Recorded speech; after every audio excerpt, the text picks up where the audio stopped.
Hello student, स्वागत है आप सभी का अपने YouTube channel bio study point पे। आज का हमारा टॉपिक है डीएनए फिंगरप्रिंटिंग। आज हम डीएनए फिंगरप्रिंटिंग के बारे में पढ़ेंगे। आप देखो यहाँ पे सबसे पहले डीएनए फिंगरप्रिंटिंग की टेक्निक को डेवलप किया गया था या डिस्कवर किया गया था एलेक जेफरीज के द्वारा 1984 ईस्वी में। और भारत में बात करें तो भारत में इस टेक्निक को डिस्कवर किया गया या इस टेक्निक को जो है डेवलप किया गया डॉक्टर लालजी सिंह के द्वारा। और इसीलिए डॉक्टर लालजी सिंह को father of Indian DNA fingerprinting कहता है। देखो डीएनए फिंगरप्रिंटिंग क्या होता है। आप देखोगे कि ह्यूमन के इतने बड़े पॉपुलेशन में लगभग जो है जितने भी पॉपुलेशन में मेंबर्स हैं सभी मेंबर्स का अपना एक यूनिक कैरेक्टर होता है। यानी कोई भी पृथ्वी पर मतलब आइडेंटिकल ट्विंस को छोड़कर कोई भी पृथ्वी पर दो ह्यूमंस सिमिलर नहीं होता है, वो कुछ ना कुछ डिफर होता है। और ये डिफरेंस क्यों आते हैं? ये डिफरेंस इसलिए आते हैं क्योंकि उनकी बॉडी के अंदर जो जेनेटिक मेकअप है वो डिफर होता है। और वो जेनेटिक मेकअप जो है वो किसके द्वारा कैरेक्टराइज्ड होता है? तो जेनेटिक मेकअप जो बनता है वो बनता है बेस पेयर के सीक्वेंस के आधार पर। यानी आप क्या देखोगे कि जो बेस पेयर की सीक्वेंसिंग कराई गई थी तो उस सीक्वेंसिंग में पता चला कि जितने भी इंडिविजुअल्स हैं या ह्यूमन जितने भी इंडिविजुअल्स हैं उनमें सभी में 99.9% बेस पेयर क्या होता है?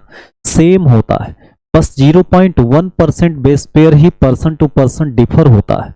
और यही डिफरेंस हम पता लगा करके और पर्सन का जो यूनिक फिनोटाइप्स है उसका पता लगाते हैं। देखिए यहां पे आप बात करते हैं कि प्रिंसिपल क्या है इसका, तो आप देखोगे कि पर्सन टू पर्सन आइडेंटिटी का पता लगाने के लिए हमें कितने बेस पेयर को देखना है? तो 0.1% बेस पेयर। आप देखोगे यही इतने अमाउंट का जो बेस पेयर है सिर्फ उसी का हम पता लगा ले तो यही पर्सन टू पर्सन क्या होता है? डिफर होता है।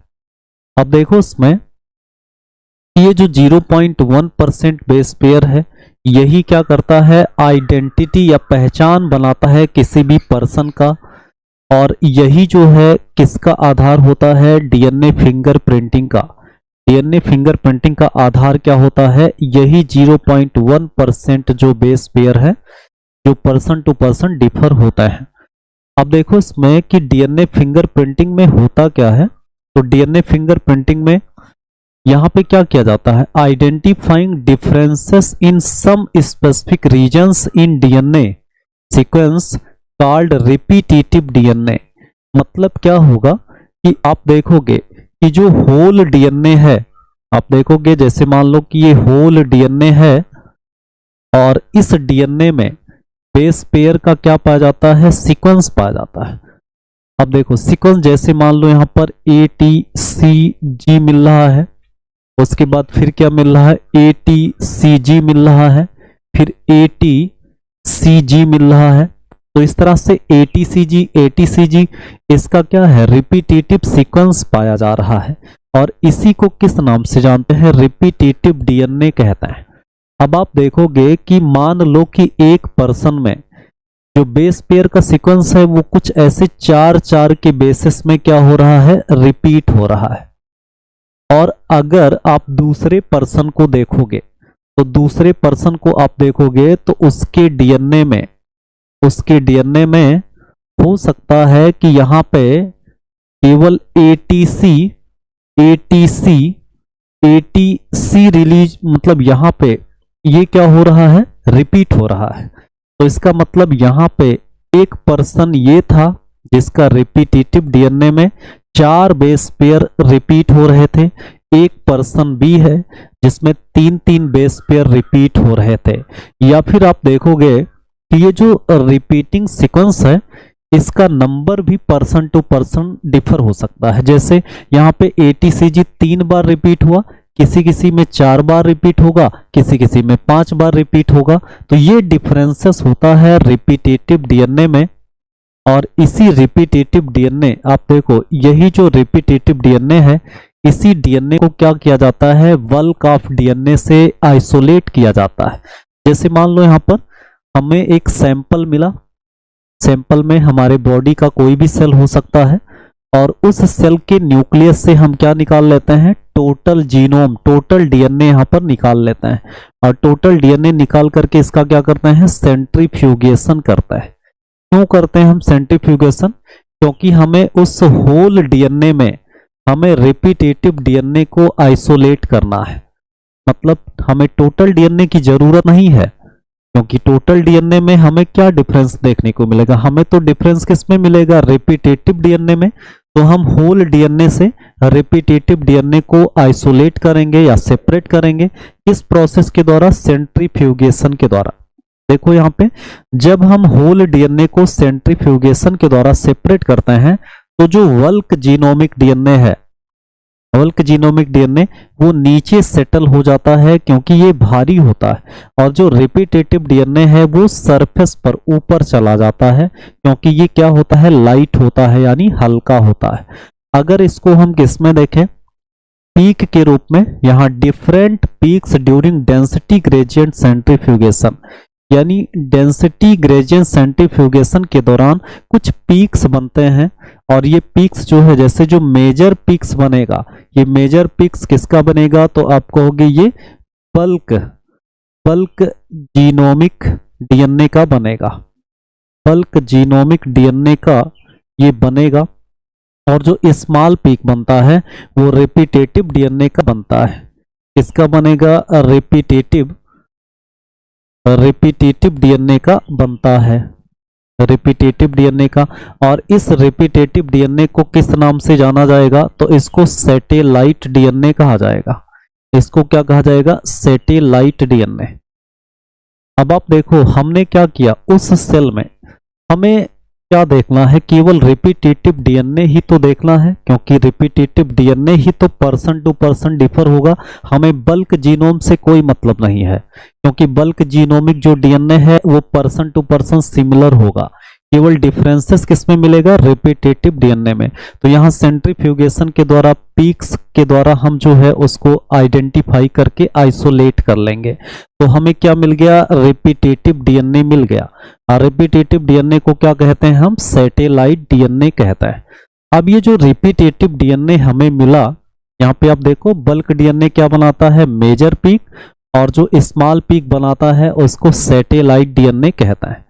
अब ये जो सैटेलाइट डीएनए होगा, ये सैटेलाइट डीएनए जो है 3 आधार पर 2 प्रकार का होगा। मतलब सैटेलाइट डीएनए का बेस का कंपोजिशन अलग अलग होगा, उसके बाद लेंथ ऑफ सेगमेंट अलग होगा, और नंबर ऑफ रिपीटेटिव यूनिट भी अलग होगा। इसका मतलब क्या है कि जो आपको सैटेलाइट डीएनए मिला, मान लो एक पर्सन का सैटेलाइट डीएनए, या एक पर्सन के सेल से हमने सैटेलाइट डीएनए या रिपीटेटिव डीएनए जब निकाला, तो यहाँ पे हमने देखा कि इसमें आपको क्या मिला, 80, फिर 80,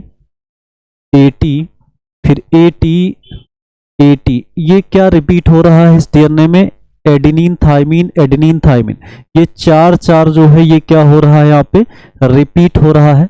अब आप क्या देखोगे कि यहाँ पे नंबर ऑफ रिपीटेटिव यूनिट कितना है इस डीएनए में, तो आप कहोगे 4 है। नंबर ऑफ रिपीटेटिव यूनिट कितना है, 4 है। और लेंथ ऑफ सेगमेंट की बात करोगे तो इस टोटल को जोड़ लें तो यहाँ पे कितना हो जाएगा, ये 12 जो है, 12 बेस पेयर, ये क्या हो जाएगा, लेंथ ऑफ सेगमेंट हो जाएगा। और ये 4 रिपीटेटिव यूनिट है, और ये क्या होता है, और ये 80 रिच है, ये 80 क्या है, 80 रिच है। तो इस तरह से आप देखोगे। ऐसे दूसरे प्रकार का सैटेलाइट डीएनए भी हो सकता है जो जीसी रिच भी हो सकता है, जिसके सेगमेंट का जो लेंथ है वो अलग हो सकता है, नंबर ऑफ रिपीटेटिव यूनिट भी अलग हो सकते हैं। आप देखो यहाँ पे, इसको हमने समझाने के लिए सिर्फ ये चीज आपको बताया। अब देखो इसमें जो सैटेलाइट डीएनए है वो 2 प्रकार का होगा, एक होगा माइक्रो सैटेलाइट और एक होगा मिनी सैटेलाइट।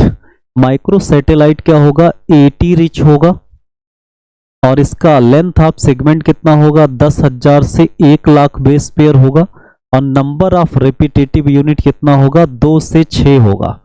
2 से 6 बेस पेयर ये रिपीट होंगे। अब मिनी सैटेलाइट की बात करें तो ये जीसी रिच होगा और इसमें लेंथ ऑफ सेगमेंट 500 से 30,000 होगा। और नंबर ऑफ रिपीटेटिव यूनिट इसमें क्या होगा, 10 से 100 बेस पेयर होगा।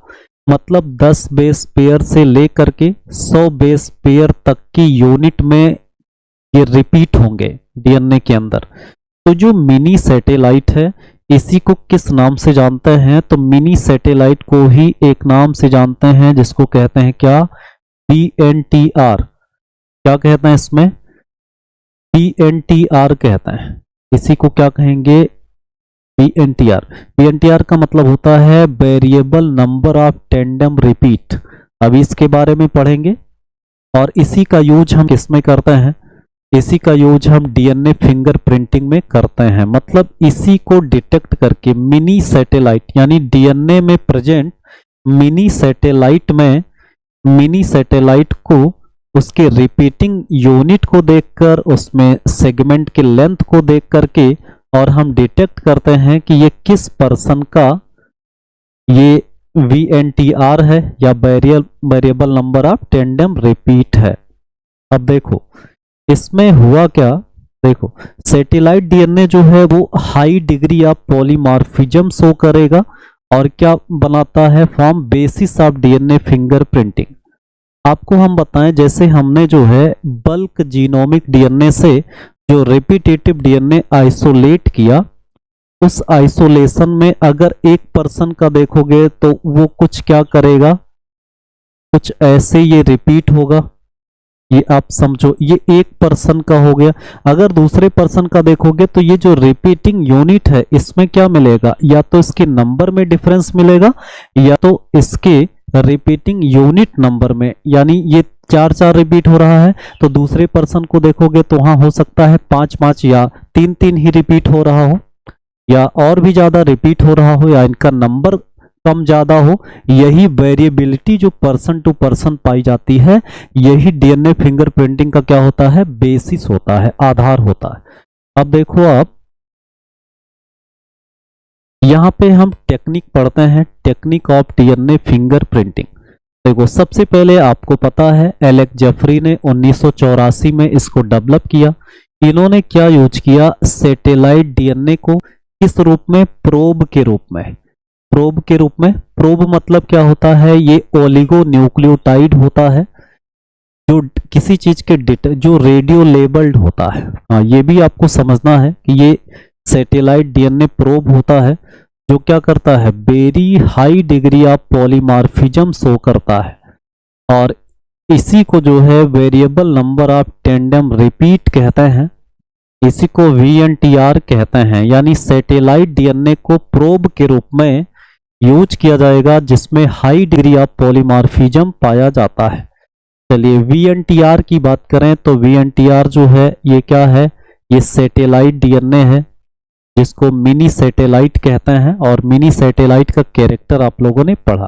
देखो डीएनए फिंगरप्रिंटिंग की टेक्निक में क्या क्या इंक्लूड होता है, इसमें क्या इंक्लूड होगा, आइसोलेशन ऑफ डीएनए। सबसे पहले आप सैंपल से डीएनए को आइसोलेट करेंगे, फिर digestion of DNA by restriction endonucleases, मतलब उस डीएनए को रेस्ट्रिक्शन इंडोन्यूक्लियस से डाइजेस्ट करेंगे, फिर हमें तमाम फ्रेगमेंट मिल जाएंगे।